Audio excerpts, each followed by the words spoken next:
Chers amis de TV Liberté, le 29 décembre prochain s'achèvera le deuil d'un an décidé par la Fondation Franco, suite au décès, il y a presque une année, à l'âge respectable de 91 ans, de sa présidente d'honneur, María del Carmen Franco y Polo. Toute sa vie, la fille unique du caudillo espagnol défendit la mémoire de son illustre père. Entrera ce jour-là en fonction le nouveau président d'honneur, à savoir son petit-fils préféré, le prince Louis-Alphonse de Bourbon.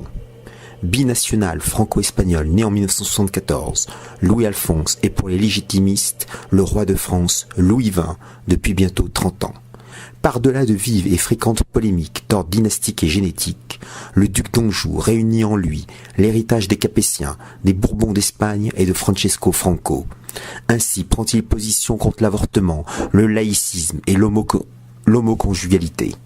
Les Bourbons-Busset exceptés, l'aîné des Capétiens vient de soutenir publiquement les Gilets jaunes. Il n'oublie pas par ailleurs que son père Alphonse fut un temps pressenti pour ceindre à la couronne d'Espagne par le caudillo qui savait que le mari de sa petite-fille portait souvent la chemise phalangiste, d'où son surnom de prince bleu.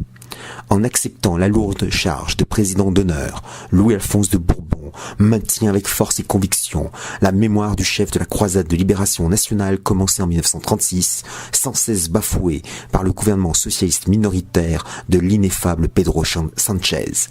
Non seulement le chef hargneux du gouvernement espagnol voudrait déporter la tombe de Franco et celle de José Antonio de la vallée de los Caídos, mais il aimerait en outre transformer ce lieu de réconciliation nationale en un espace avarié de mémoire tronquée philo-bolchevique et dissoudre la Fondation Franco pour des motifs fallacieux.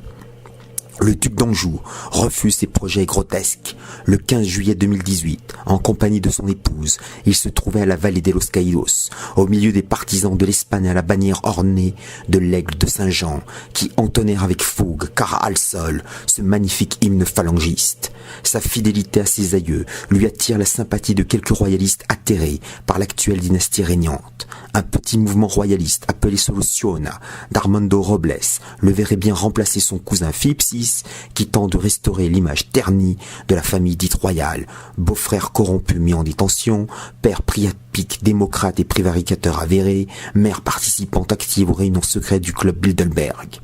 L'engagement mémorial du prince risque d'indisposer les légitimistes de salon qui, à l'instar de Thierry Ardisson, rêvent d'une monarchie constitutionnelle parlementaire démocratique rabougrie. Ils ignorent les leçons de radicalité politique données par le comte de Chambord. Il est rare de nos jours qu'un aristocrate de haut rang mette en jeu sa réputation médiatique. Cette attitude courageuse tranche de la lâcheté permanente de la plupart des lignées dynastiques faillies d'Europe. Bonjour chez vous.